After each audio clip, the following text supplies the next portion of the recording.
আপনারা যারা আজকে উপস্থিত হয়েছেন,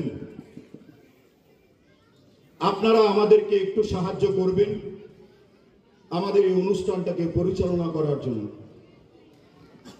আমরা আগেও বলেছিলাম, আপনারা জানেন নব অঙ্গীকার সামাজিক সংস্থা শহর দক্ষিণাঞ্চলের মধ্যে প্রতিনিয়ত সামাজিক কর্মসূচি করে থাকে। আপনারা শুনে আনন্দিত হবেন, আমাদের এলাকার স্বনামধন্য ডক্টর যারা রয়েছেন, ডক্টর দীপায়ন সরকার, ডক্টর অভিক দে, ডক্টর জয়ন্ত শঙ্কর চক্রবর্তী, ডক্টর স্বপন সরকার, ওনারা প্রতিনিয়ত এই সামাজিক সংস্থার মধ্যে ফ্রি হেলথ ক্যাম্প পরিচালনা করে। আপনারা আরো জেনে আনন্দিত হবেন, আমরা বারবার বলেছি যে আমরা বেস্ট 5 পুরস্কারে ভূষিত করব। আমরা অর্থটাকে একটু পরিবর্তন করার চেষ্টা করেছি। এই বছর 675 ছেলে এবং মেয়েরা প্রতিযোগিতায় অংশগ্রহণ করেছেন। সবাইকে আমরা মেডেল এবং সার্টিফিকেটের মাধ্যমে ভূষিত করেছি আগামী দিনের ভবিষ্যৎকে সুরক্ষিত করার জন্য।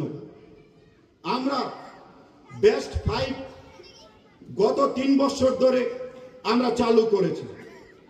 আমি আবেদন রাখবো শিশু মেলা কমিটির কাছে 17তম শিশু মেলায় আরো বিশেষ পরিবর্তন আনব। এই শিশু মেলাতে আমরা যতটুকু করার আমরা চেষ্টা করেছি, আমরা আরো বেশি চেষ্টা করব। বেস্ট 5 কে আমরা যেন বেস্ট 7 এবং বেস্ট 10 এ নিতে পারি, যেন আমরা একটা নতুন দৃষ্টান্ত স্থাপন করতে পারি শিশুদের মানসিক বিকাশের জন্য। আমরা প্রতিনিয়ত বলি, আমরা বরদোয়ালি বিধানসভার মধ্যে শহর দক্ষিণাঞ্চলের মধ্যে 28টি ক্লাব রয়েছে।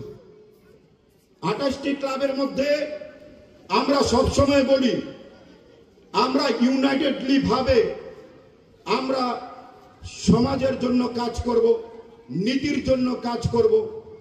এবং আরেকটা ইম্পর্টেন্ট বিষয় এই সময়ের মধ্যে, যেটা আমাদের 24 তারিখের প্রোগ্রামে আমার এই এলাকার অভিভাবক, রাজ্যের অভিভাবক, প্রাণপ্রিয় মুখ্যমন্ত্রী প্রফেসর ডক্টর মানিক সাহা মহোদয় বলার চেষ্টা করেছিলেন যে আমরা যারা নেশার সঙ্গে জড়িত আছে, যারা শিশুদেরকে বিভিন্নভাবে গ্রাস করার জন্য চেষ্টা করছে, সমাজটাকে নষ্ট করার জন্য চেষ্টা করছে, তাদের বিরুদ্ধে আমাদের নব অঙ্গীকার সামাজিক সংস্থা প্রতিনিয়ত কাজ করে যাচ্ছে সমাজটাকে সুরক্ষিত রাখার জন্য।